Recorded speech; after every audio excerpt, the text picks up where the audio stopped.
Welcome my friends. This is Christine, your DIY craftaholic, and I will be reviewing these multi-surface paints that Folkart sent me. And the best way I thought to just review these or to see how they actually work was to do a boho design. And just to clarify, the multi-surface satin paints are not new. However, these shades are new. And this set is called Skin Tone. So let me just introduce you to these paints. So the first one is Rail Brown. And the next one is Pueblo. We have Camel. And then Vintage White. Coffee Latte. Cool Bisque. Parchment. And the last one is Bark Brown.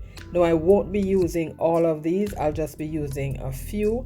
So I'm using one of these canvas that I got in a set for $6.99, and these are the colors that I'll be using. And to frame out my design, I took a plastic cover top, and this came off the top of an oats container, and I'm just using the top part of it. So I just use a pencil to mark it lightly. I don't want to put too much lead impression from the pencil. And all I'm doing, I'm just framing out like an arch from the top of the canvas down to the base. So I use the container cover to just frame out the top, and then the ruler to join the sides, and then just connect the lines. If this is your first time to my channel, thank you so much for clicking on that thumbnail and coming in to enjoy the content. If you enjoy budget-friendly content, you are in the right place. Make sure to subscribe before you leave, and also to share, comment, and like this video, and comment down below and let me know this is your first time. Now I already portioned out the paints that I'm going to be using in the order that I want to use it. I took the pencil and I'm just tracing in my design gently, not too hard on the canvas. Next, I took the brush and I'm starting with the darkest color because that's my preference. That is how I want it to go on. And I'm not sure if you can see how smoothly this is going on. As the paint says, it's satin, so it went on very smooth. And I'm taking my time. It seems as if I'm going very fast, but I'm going very slow with this.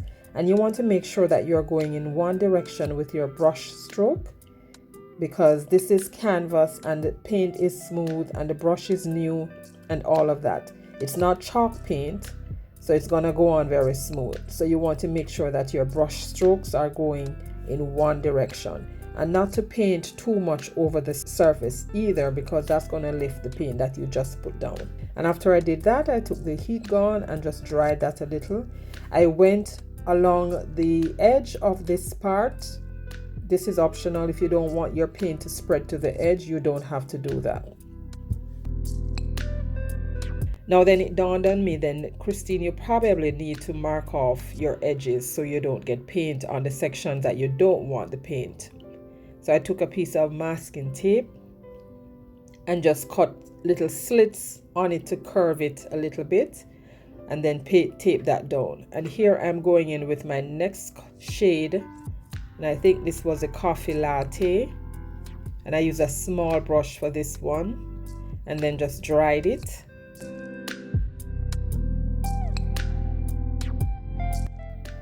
And here I've painted in all the other sections. Now the middle section, it was a little too close to the shade of the canvas when I put it on there. So to add some contrast, I blended in two of the paints together and just streaked it across the section. But I still did not like how that looked. I'm gonna change that in the end. So now I'm removing the tape to get my crisp lines, and this is what it looks like. Now I love how all the paints blended in together, and doing the boho DIY is a way that, you know, would most likely show you all of the different shades on one piece. Here I'm showing you that I changed the color. Now it was too flat on the surface of the canvas, so I thought just giving it a border using this metallic bronze marker from the Dollar Tree. This is optional. If you are recreating this and you don't want to give it a border, you can leave it as is. I wanted mine to pop off the canvas, so I thought giving it a border to just highlight it would be the best way to go. And then to curve that, I just use the same lid cover and just measure it, line it up with the edge of the paint and draw the border on. And now to give this even more embellishment, I took this rub-on transfer from Dollar Tree and I selected the one that I wanted, and I was trying to decide, do I want it in the middle or do I want it at the edge, and I thought it looked better at the edge, so I rubbed that on and then just burnished it with the carrier sheet. Let me know what you think about this, guys, whether or not I should have added anything else to it. And then next I took some Mod Podge, and to seal everything in, I just went all the way across the surface of the canvas to seal that. And then for the purpose of this video, I am using a piece of jute cord at the back for hanging. I wanted to use one of those sawtooth hanger, but I could not find any. And this is done, guys, and here is what it looks like. Reviewing the multi-surface satin skin tone set, I think these paints are beautiful. I will be using these in future videos, so stay tuned for that. I am a Plaid ambassador and my affiliate link is in my description box below. To purchase from Plaid online, click on that link and use Christine124 for 15% off your purchase. I will also link them in my Amazon store. If you purchase from Amazon, I do get a commission from Amazon, but that's at no extra cost to you. Whichever of these platforms you purchase, it's at no extra cost to you. So there you have it, sweet friends. Thank you so much for stopping by. I appreciate you so much. But until my next video, I love to let you know Jesus loves you, and so do I. Bye.